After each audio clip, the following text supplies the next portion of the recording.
The massive Velcorian starship hung silently above Earth like a steel moon, its blue hull gleaming against the black of space. Commander Thane stood on the bridge, his tall frame casting shadows across the control panels as he studied the planet below.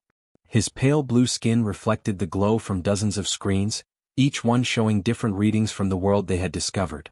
"This cannot be right," Thane muttered, his four-fingered hands gripping the rail tighter. "Run the scans again." His science officer, Krell, worked frantically at his station. The shorter alien's head tentacles twitched with nervous energy as numbers flashed across his screen. "Commander, I have run the scans 5 times. The readings are accurate." Thane felt his stomach drop. In all his years exploring the galaxy, he had never seen anything like this. The planet below was a nightmare of geological chaos. Massive volcanoes dotted the surface like angry red wounds, spewing lava and ash into the atmosphere. Tectonic plates shifted constantly, creating earthquakes that would level cities. The very ground seemed to be trying to kill everything on it. "How is there any life on this death world?" Thane asked, though he was not sure he wanted to know the answer. "That is the strange part, sir," Krell replied, his voice shaking slightly. "Our sensors detect not just life but billions of complex organisms. They appear to be the dominant species." Another officer at the communication station suddenly looked up. "Commander, I am picking up transmissions from the surface. They seem to be some form of organized communication." "Put it through the translators," Thane ordered. The bridge filled with crackling static, then voices began to emerge. The universal translator worked quickly, converting the alien sounds into words the Velcorians could understand. "The weather is perfect for camping this weekend," came a cheerful voice. "The kids are so excited to visit Mount Krakatoa." Thane and his crew exchanged worried glances. Mount Krakatoa was the largest active volcano on the planet. Their sensors showed it was currently erupting, sending rivers of molten rock down its sides. "Maybe we should bring extra marshmallows," another voice replied with a laugh. "Tommy ate half the bag on the way here last time." "What are marshmallows?" whispered Krell. Before Thane could answer, more voices filled the bridge. "Oh look honey, you can see the lava from our tent. The kids will love roasting marshmallows over the volcanic vents tonight. Make sure to pack the chocolate and graham crackers. We cannot make s'mores without them." The Velcorian crew stood frozen in shock. These creatures were not just living near an active volcano, they were traveling there on purpose. For fun. "Sir," the communications officer said weakly, "I am detecting thousands of similar transmissions across the planet.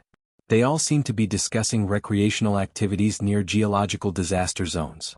Thane moved to the main viewing screen and activated the surface cameras. The image that appeared made him step backward in horror. Hundreds of small structures dotted the landscape around Mount Krakatoa. These were not emergency shelters or research stations. They were homes, gardens, places where families lived normal lives just miles from certain death. "Magnify Sector 7, Thane commanded.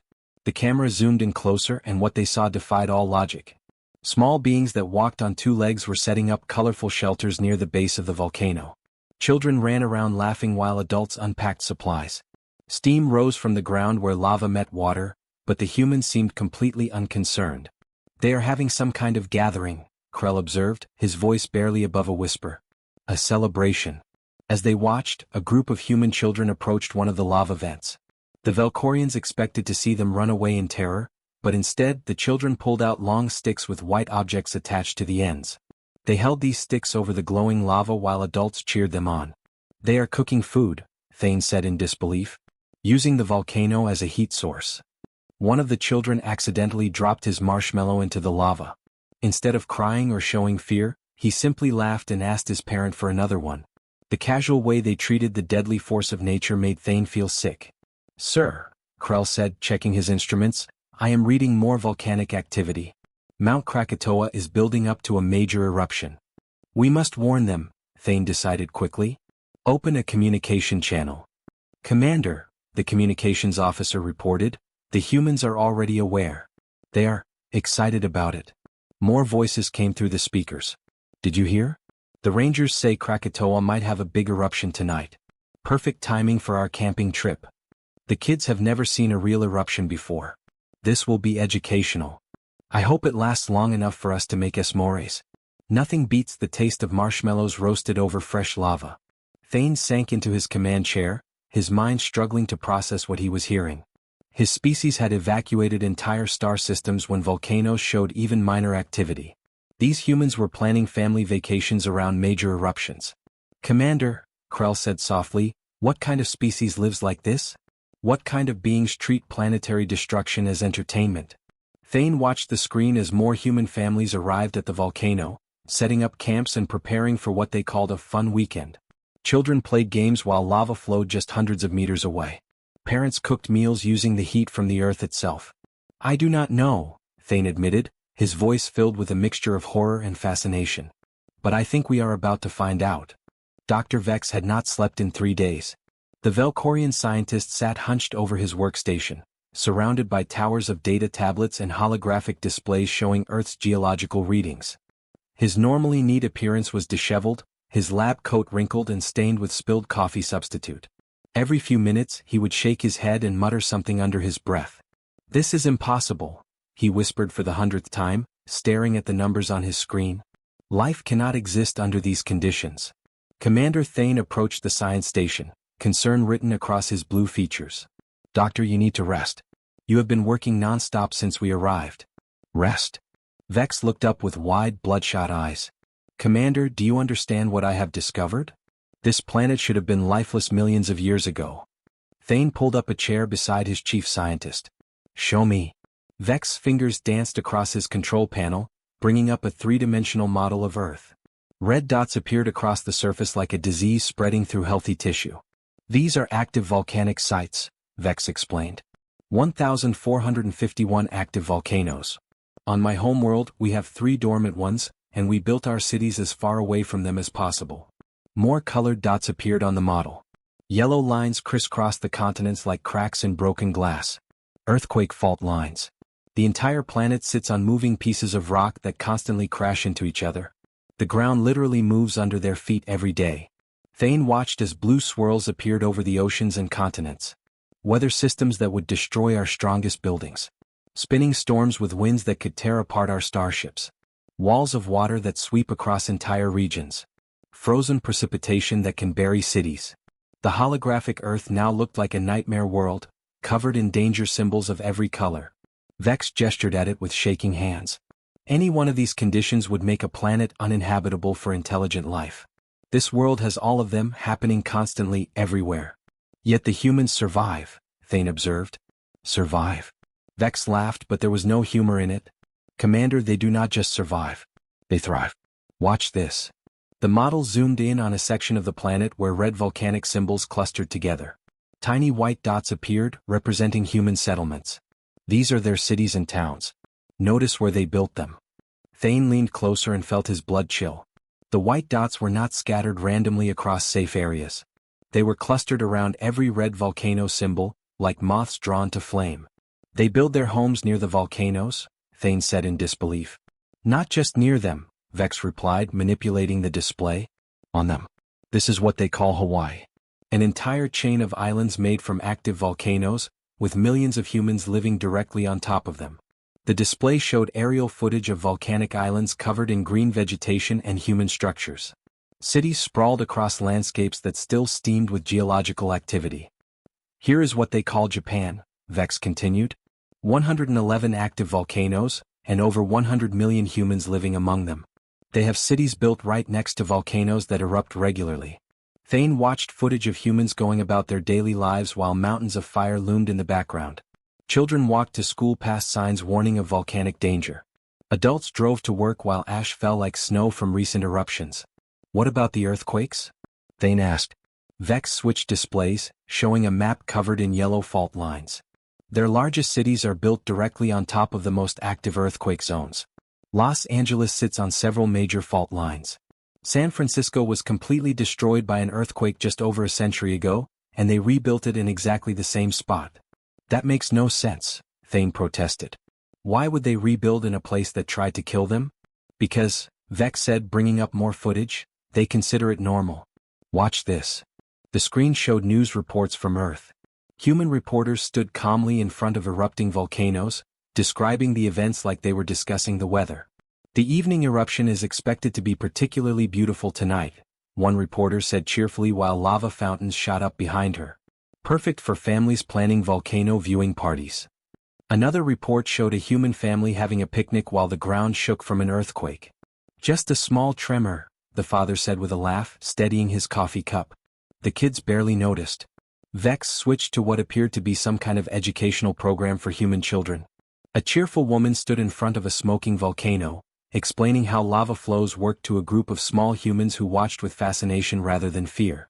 Now remember, children, the teacher said brightly, when the mountain gets angry and shoots out fire, we just move to a safe distance and enjoy the natural fireworks show. The children clapped and cheered.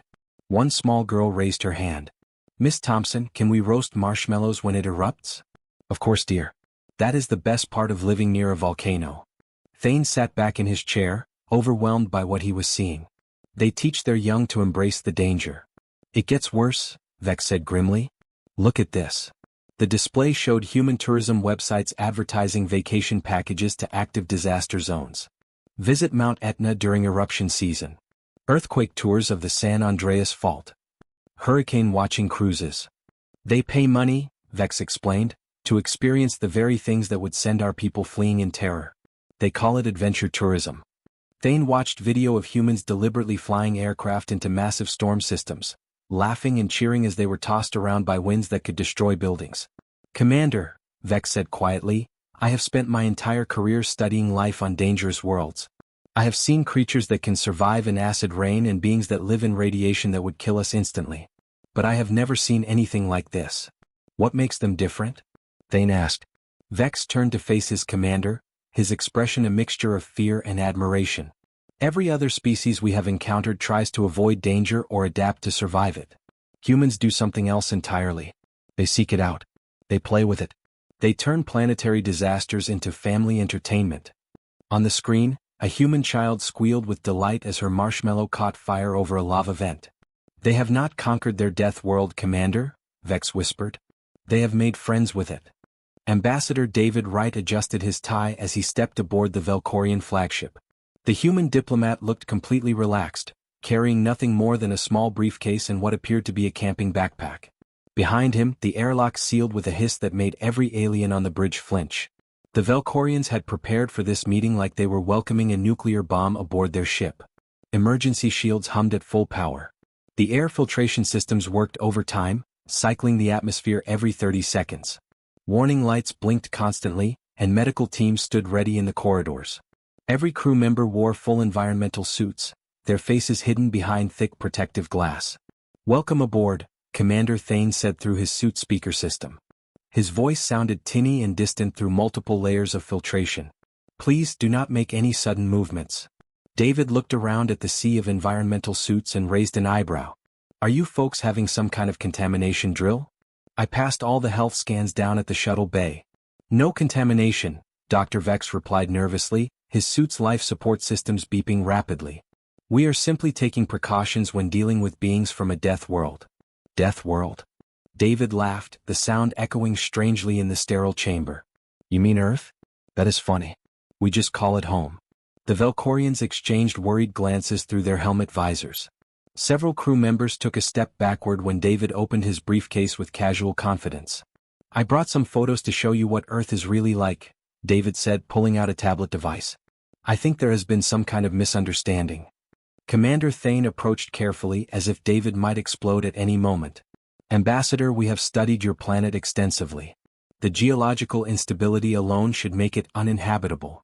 Oh, you mean the volcanoes and earthquakes? David scrolled through his photos with a smile. Yeah, we have plenty of those. Here, look at this picture from my daughter Emma's camping trip last month. He held up the tablet, showing an image that made every Velcorian in the room take another step back. A young human girl sat cross-legged near what was clearly an active lava flow, holding a stick with something white and puffy on the end over the glowing molten rock. She was smiling broadly, her face lit by the orange glow of the lava. That is Emma roasting marshmallows at Kilauea Volcano in Hawaii, David said proudly. She is only 12, but she can make the best s'mores you have ever tasted. Dr. Vex's environmental suit began beeping more rapidly. Your offspring approaches active lava flows for recreational purposes? Well, sure, David replied as if this was the most normal thing in the world. How else would you roast marshmallows? Here, look at this one from our family vacation. The next photo showed an entire human family gathered around a volcanic vent, cooking what appeared to be an entire meal using the natural heat. Children played games nearby while adults prepared food, all of them laughing and enjoying themselves as steam and sulfur rose from the ground around them. This was at Yellowstone National Park, David explained. We go there every summer. The kids love the hot springs and you cannot beat cooking over a natural geyser. One of the younger Valkorian officers suddenly swayed on his feet. His suit's medical sensors began flashing red warnings. Medic to the bridge, Commander Thane called out. Officer Kale is experiencing shock symptoms. David looked concerned. Is he okay? Should I put the photos away? Please continue, Thane said, though his voice suggested he wished David would do the opposite. We need to understand your species better. David nodded and switched to a video file. This is from Emma's scout troop last year.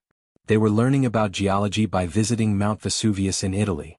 The video showed dozens of human children hiking up the slopes of an active volcano, their young voices chattering excitedly about the adventure. They reached the crater rim and peered down into the churning lava below with obvious delight rather than fear. Is that not the same volcano that destroyed an entire city in your ancient history? Dr. Vex asked weakly. Pompeii? Yeah, that was a big eruption, David agreed cheerfully. But that was almost 2,000 years ago. The mountain has calmed down a lot since then. It only has minor eruptions now. Minor eruptions? Commander Thane repeated in disbelief. Sure. Nothing that would hurt anyone as long as you stay a safe distance away. The kids love watching the lava fountains at night. It is very educational. The video continued, showing the human children setting up camp on the volcanic slopes. They cooked dinner using portable equipment while the mountain rumbled softly beneath their feet. We actually have a camping trip planned to Mount Etna next month, David said conversationally. It has been more active lately, which means better fireworks for the kids. Would you like to join us? The invitation hit the Valkorian crew like a physical blow. Several more officers had to sit down, their environmental suits struggling to regulate their vital signs. You are inviting us, Commander Thane said slowly, to voluntarily travel to an active volcanic eruption site. For fun. Absolutely, David replied with enthusiasm. I think you would really enjoy it once you get used to the heat. And wait until you try s'mores made with volcanic lava. The marshmallows get this perfect golden brown color that you just cannot achieve with regular fire. Dr. Vex made a strangled sound inside his suit. Ambassador, do you understand that volcanic lava reaches temperatures of over 1,000 degrees Celsius? Oh sure, David said casually. That is what makes it so good for cooking. Much more consistent heat than a campfire. Though you do have to be careful not to drop your marshmallow directly into the flow. Emma learned that lesson the hard way last summer. He scrolled to another photo showing the same young girl holding up a completely charred marshmallow with a huge grin on her face. She dropped 3 of them before she got the technique right, David chuckled. But now she is an expert. I bet she could teach your crew how to do it safely. Commander Thane removed his helmet with shaking hands, his pale blue skin even paler than usual. The filtered air of the ship felt thin and inadequate after breathing recycled atmosphere for so long. Ambassador Wright, he said carefully, your species treats planetary disasters as family bonding experiences. Well, when you put it like that, it sounds kinda strange, David admitted. But really, Earth is not that dangerous once you know what you are doing. We have been living with volcanoes and earthquakes for thousands of years. You just learn to work with them instead of fighting against them. He closed his tablet and looked around at the terrified alien faces surrounding him. Besides, David added with a warm smile, some of the most beautiful places on Earth are the most dangerous ones. And nothing brings a family together like roasting marshmallows over a lava flow under a sky full of volcanic lightning.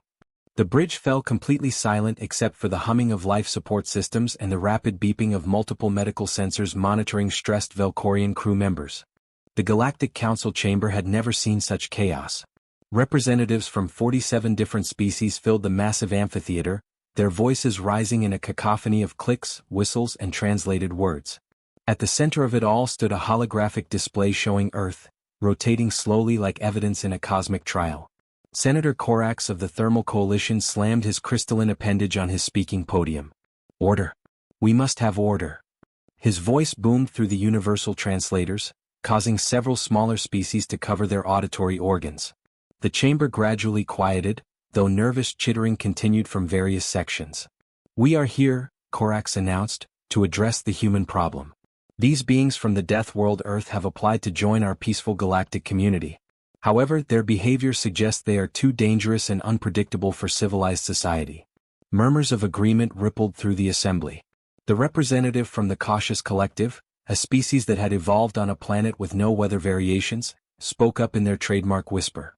They live on active volcanoes, came the barely audible voice. They treat seismic disasters as entertainment. How can we trust them with advanced technology?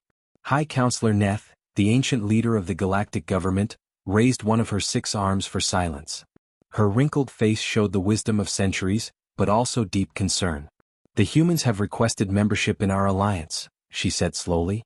However, their psychological profiles are unlike anything we have encountered. They appear to seek out danger rather than avoid it. Dr. Vex stood up in the Velcorian section, still wearing a light environmental suit despite being on a space station. Honored counselors, I have studied the humans extensively. They do not simply ignore danger. They actively pursue it for recreational purposes. The chamber erupted again as representatives shared their own horrific discoveries about human behavior. The Seismic Safety Society had documented humans building cities on earthquake fault lines. The Volcanic Monitoring Union had recorded families having picnics during eruptions. The Storm Prevention League had evidence of humans flying aircraft directly into hurricanes. Silence, Counselor Neth commanded. I propose a test. The chamber fell quiet with anticipation. If the humans can demonstrate reasonable caution by avoiding their planet's most dangerous locations for one standard galactic year, we will reconsider their application for membership. Ambassador David Wright, the sole human representative present, stood up in his small section of the chamber. He looked completely relaxed despite being surrounded by thousands of aliens who considered his species mentally unstable. That sounds fair, David said with a smile that made several nearby representatives flinch. 1 year without visiting dangerous places. We accept. The vote was unanimous. The humans would be monitored for exactly 1 year to prove they could exercise proper judgment regarding planetary hazards. What the Galactic Council did not understand was human psychology. Within 3 days of the decision, Earth's communication networks exploded with activity. News of the Galactic Challenge spread across the planet like wildfire. Humans did not see it as a restriction to be followed reluctantly. They saw it as a competition to be won creatively.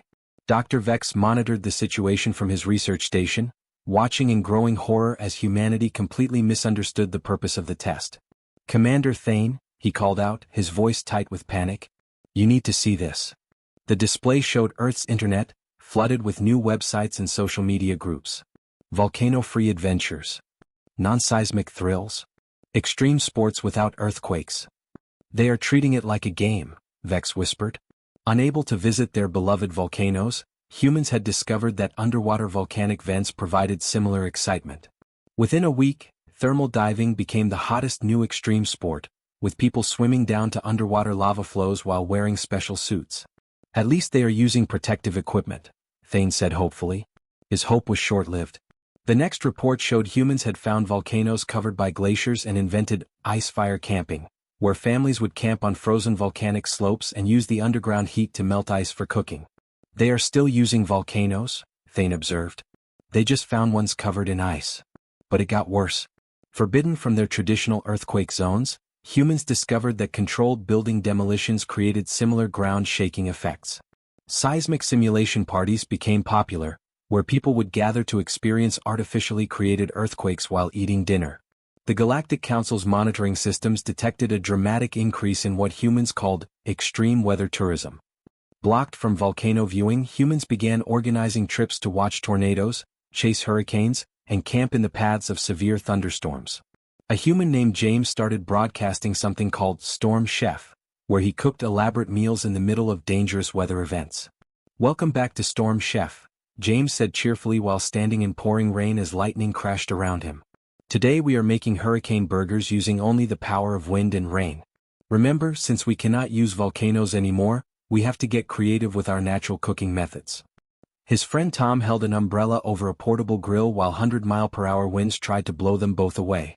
The key to good hurricane grilling, Tom shouted over the storm, is finding the eye of the storm. Perfect calm in the center, but you get that exciting wind wall experience on both sides. Dr. Vex watched this broadcast while his medical monitors recorded dangerous stress levels in his cardiovascular system. They are not avoiding danger, he reported to the Galactic Council. They are innovating new forms of danger.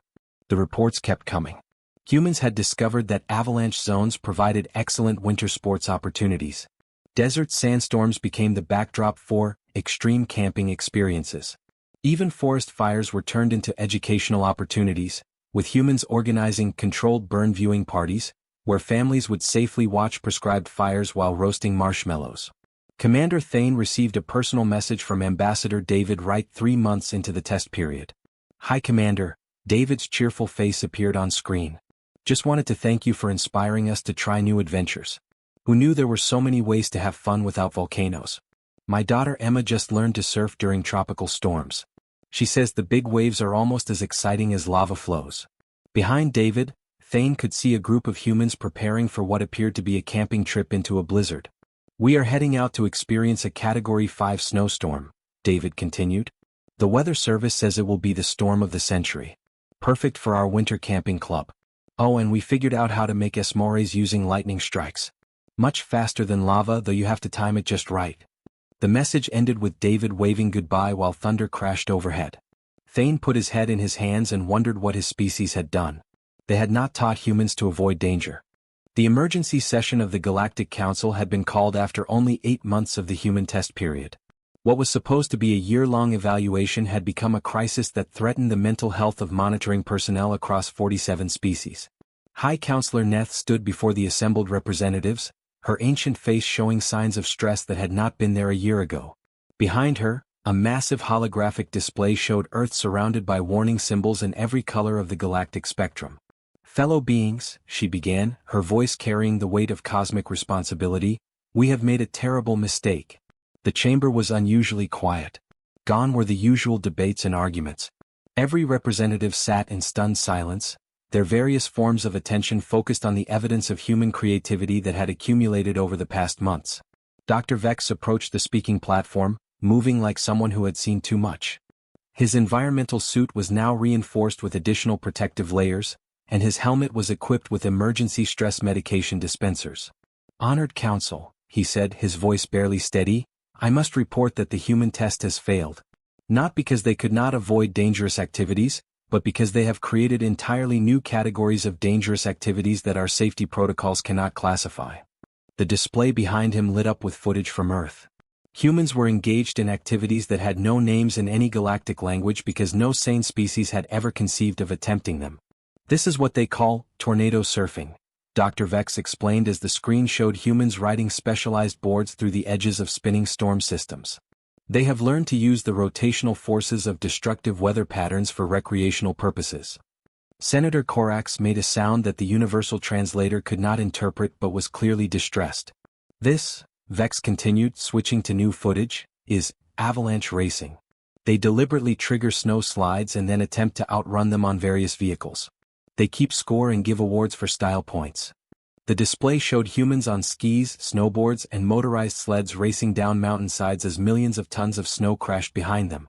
They were laughing. "But perhaps most disturbing," Vex said, his voice dropping to a whisper, "is what they have done with our restriction on volcanic activities." The screen filled with images that made several council members require medical assistance. Humans had discovered that other planets had safer, more predictable volcanoes than Earth. They had begun organizing what they called interplanetary volcano tours. "They are requesting permission to visit the dormant volcanic museums on Thermal Prime," Vex reported. "They want to bring their children to see what they call properly behaved volcanoes so they can appreciate how exciting Earth volcanoes really are." High Counselor Neth closed her eyes and took a deep breath through her atmospheric filters. "Dr. Vex," she said quietly, "please explain to the Council what you have learned about human history." Vex nodded grimly and activated a new display showing Earth's geological timeline. "I have spent the past months studying their evolutionary record," he said. "What I discovered changes everything we thought we knew about intelligence and survival." The hologram showed Earth's violent past: massive volcanic eruptions, ice ages, asteroid impacts, and tectonic catastrophes that should have ended all life multiple times. "Every major extinction event that hit their planet," Vex explained, "made humans stronger. When supervolcanoes covered their world in ash, they learned to find food in impossible conditions. When ice ages froze their continents, they invented fire and built shelters. When earthquakes destroyed their cities, they built better ones in the same locations. The display showed human civilizations throughout history. Pompeii rebuilt after Vesuvius, San Francisco reconstructed after earthquakes, Japanese cities rising again after tsunamis. They do not avoid catastrophe, Vex continued, his voice filled with a mixture of horror and admiration. They have been shaped by it. Their entire species has been forged in the fires of planetary disaster. What we see as deadly threats, they see as environmental features to be adapted to and eventually enjoyed. Commander Thane stood up in the Velcorian section. Dr. Vex, are you saying that their dangerous behavior is not reckless but evolutionary? Exactly, Vex replied. They have not conquered their death world. They have evolved alongside it. They know exactly how dangerous everything is. They simply have a completely different relationship with danger than any other species in the galaxy. The council chamber erupted in discussion, but it was different from the previous panic. There was a new tone to the voices, respect mixed with terror. Ambassador David Wright had been quietly observing from his small section of the chamber. Now he stood up, still carrying his ever-present camping backpack. If I may, he said politely. The chamber fell silent. I think there has been a misunderstanding about the test, David continued. You asked us to avoid dangerous places for a year. We did.